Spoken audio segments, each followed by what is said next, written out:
দর্শক আপনারা যারা কিনা একদম ফ্যাক্টরি প্রাইসে হোলসেল প্রাইসে ব্যাটারি কালেকশন করতে চান তাদের জন্য আজকে রিলসটি। ফারুক ভাই আসসালামু আলাইকুম। ভালো আছেন ভাইজান? আলহামদুলিল্লাহ ভাই। তো আমি বলবো যারা যে শাহ আমানত ব্যাটারি নেবেন, শাহ আমানত ব্যাটারির গুণগান আর বলা লাগবে না। সারা বাংলাদেশে আলহামদুলিল্লাহ আমাদের শাহ আমানত ব্যাটারি অনেক ভালো চলছে, পরিচিত।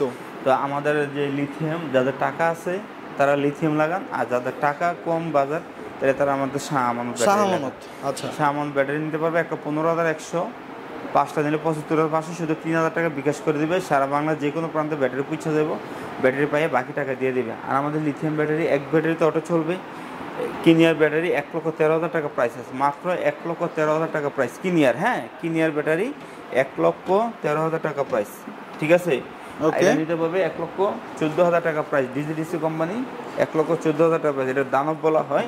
1,14,000 টাকা, শুধু 3,000 টাকা দিয়ে দিবে, ব্যাটারি তাদের কাছে পুষে। আমাদের ব্যাটারি 6 মাস গ্যারান্টি, 17 ওয়ারেন্টি পাবে 6 মাস, 1 বছর নিরাপত্তা। আমার এটা 2 বছর ওয়ারেন্টি গ্যারান্টি পাবে, এটা 2 বছর ওয়ারেন্টি গ্যারান্টি পাবে। তো যদি ড্রাইভার ভালো হয়, আশা করি 7 থেকে 8 বছর ব্যাটারি লাগবে না, কিছুই হবে না। শুধু সম্পূর্ণ নির্ভর করবে লিথিয়াম ব্যাটারিটা, শাহ আমানত ব্যাটারি ড্রাইভারের উপরে।